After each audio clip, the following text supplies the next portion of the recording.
Ho parlato della TCMS 2112, ho parlato della THSM 2131. Adesso è arrivato il momento di vederli a confronto. Quindi 2112 contro 2131.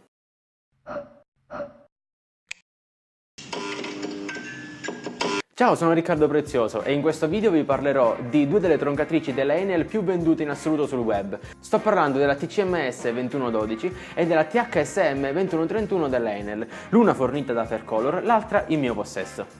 In questo confronto tra la 2131 e la 2112 non ci sarà nulla a che fare con guerre di robot, con pezzi di seghe che saltano, con scintille varie, quindi se siete qui per vedere questo tipo di video non fa al caso vostro. Il confronto sarà semplice e sarà più tecnico possibile. Quindi mi baserò principalmente sull'elencazione di dati tecnici di entrambe le seghe troncatrici e poi verso la fine del video darò anche un mio parere su qual è la mia preferita praticamente. Bene, cominciamo subito a parlare dei punti in comune tra questi due tipi di seghe. Intanto sono pochi, quindi non vi stresserò più di tanto.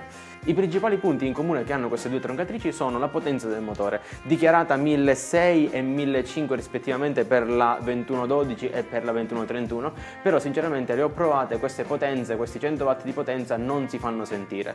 Parliamo subito di un altro aspetto in comune, è il corpo della sega. Quindi questo e questo sono molto simili, differiscono per qualche piccola cosa, ma sostanzialmente hanno lo stesso funzionamento. Oltre a questo, di serie montano entrambe la stessa sega, la stessa lama. La stessa lama ha 48 denti in totale ed è per legno, praticamente con un diametro di 210 mm. Quindi, a tal proposito, avendo il corpo molto simile, la sostituzione della lama avviene nello stesso modo, quindi per com'è quella della 2112 è uguale a quella della 2131 e potete trovare un link qui in alto, nella scheda in alto, dove faccio vedere per l'appunto come cambiare la lama.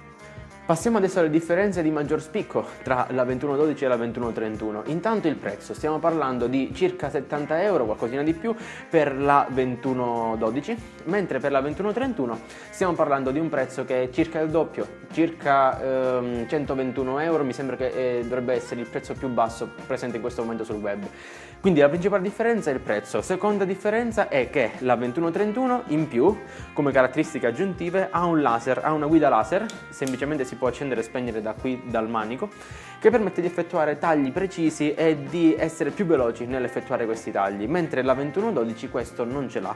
Oltre a questo abbiamo che la 2131 ha la possibilità di scorrere avanti e indietro in questo modo e la larghezza del taglio, la larghezza del pezzo che può essere tagliato soprattutto a 45 gradi è di molto superiore rispetto a quello che può tagliare la 2112. Il discorso delle slitte posteriori della 2131 permette a questa macchina di effettuare un tipo di taglio differente rispetto alla 2112.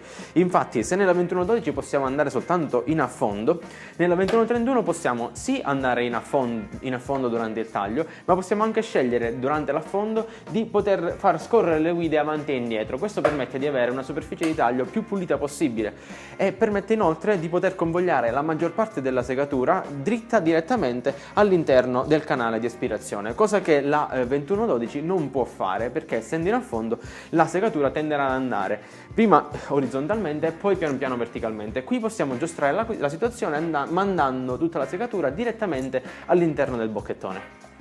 Altra differenza che ne vale la pena annoverare è il fatto che la maneggevolezza della 2131 sia maggiore rispetto a quella della 2112.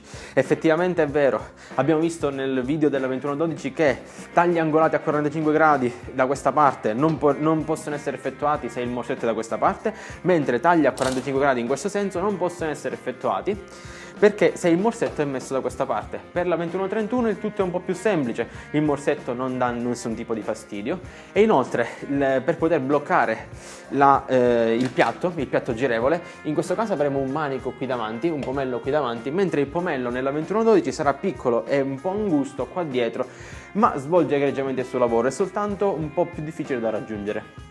Detto questo, di certo la 2131 presenta anche dei difetti. Per esempio la profondità che necessita come ingombro è di 94 cm, stiamo parlando dal pomello fino alla fine delle slitte, 94 cm, mentre si riduce drasticamente a 32-33 cm per la 2112, il che significa che dal punto di vista di ingombro la 2112 è molto meno ingombrante della 2131. Ok, altre grosse differenze non me ne vengono in mente. Se avete qualche suggerimento da darmi, lasciate un commento in fondo al video, in modo tale così da poter evidenziare qualche aspetto che ho saltato. Infine, quasi dimenticavo, in entrambi i casi, sia che sia la 2131 sia che sia la 2112, non possiamo fare affidamento alla scala graduata presente sulla base della sega troncatrice stessa. Questo è un grandissimo difetto che hanno queste seghe troncatrici della Enel, perché praticamente i vari click che sentite in questo momento, magari aprendolo, non sono per nulla precisi, né in nessuno dei due casi.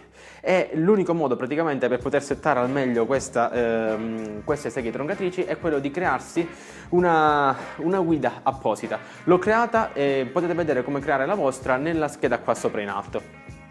Bene, adesso un po' di impressioni personali. Sono due seghe troncatrici per uso hobbistico, quindi non pretendo tantissimo in precisione, non pretendo tantissimo nel materiale di costruzione. Di certo la 2131 sembrerebbe avere qualche miglioria, qualche punto in più rispetto alla 2112, ma costa anche quasi il doppio.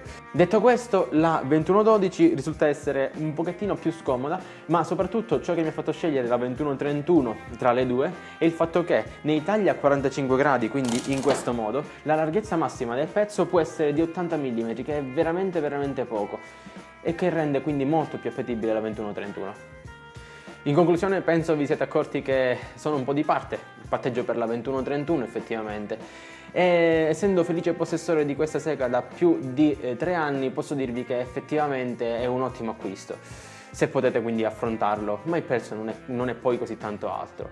L'unico difetto che ho realmente notato, l'unico grande difetto che ho notato è che ho dovuto organizzare tutto il mio laboratorio in funzione della sega troncatrice, perché l'ingombro antero-posteriore in questo caso è di 94 cm, mentre avrei preferito invece organizzare il mio laboratorio e poi mettere dentro la sega troncatrice, in maniera differente quindi. Ok, il video di oggi giunge al termine, vi ricordo che potete trovare in descrizione a questo video i link per acquistare entrambi gli oggetti. Se non siete ancora iscritti, iscrivetevi al mio canale, dove potete trovare tanti video oltre a questi, dove parlo di fai da te.